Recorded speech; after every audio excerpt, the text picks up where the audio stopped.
Bonjour et bienvenue à la Ella Academy. Dans cette vidéo, nous allons vous montrer comment nous configurons un capteur de pression de pneus universel Ella adapté à notre véhicule. Le capteur de pression de pneus universel convient à la pose sur pratiquement tout type de jantes d'origine, et bien sûr, également sur les jantes disponibles en accessoires. En cas de besoin, il est également possible de les remplacer individuellement et de les combiner avec les capteurs déjà embarqués sur le véhicule. Notre capteur de pression de pneus existe en 3 versions de queue de soupape différentes, à savoir en caoutchouc, en aluminium argent et en aluminium noir.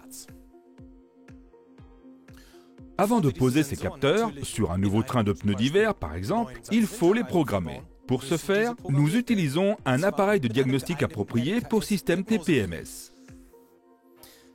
Une utilisation sans programmation n'est pas possible. Nous allons maintenant vous montrer en détail comment fonctionne la programmation. La programmation des capteurs de pression de pneus s'effectue à l'aide d'un appareil de diagnostic approprié pour système TPMS. Après avoir sélectionné la fonction de programmation, nous saisissons les données des capteurs de pression de pneus. Puis, les données du véhicule. Maintenant, nous sélectionnons la fonction « Copier capteur ». Mais avant de pouvoir copier, il faut d'abord lire toutes les données du capteur ID, capteur d'identification, déjà présentes sur le véhicule. Suivant les instructions de l'appareil, nous lisons maintenant, l'un après l'autre, tous les capteurs de pression de pneus de chacune des roues.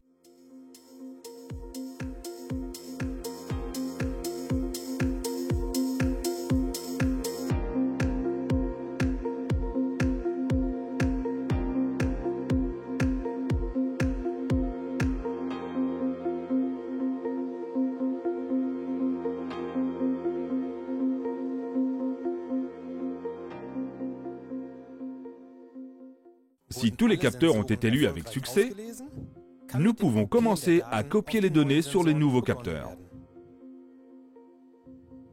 Pour transférer les données, il faut approcher un nouveau capteur de pression de pneus à l'antenne de l'appareil et appuyer sur le bouton de démarrage.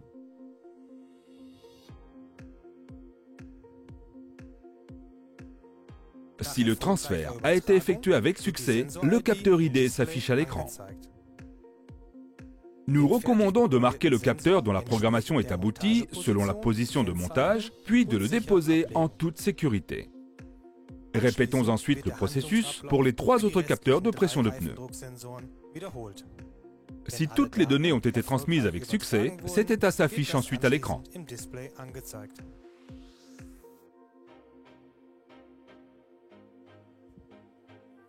Et oui, ça avait l'air vraiment simple.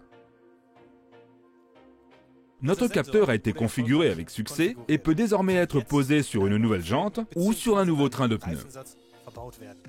Notre capteur ID a été copié et est automatiquement reconnu par le système de surveillance de la pression des pneus sur le véhicule que nous avons illustré en exemple. Je vous remercie de votre attention et vous dis à la prochaine fois à la Ella Academy.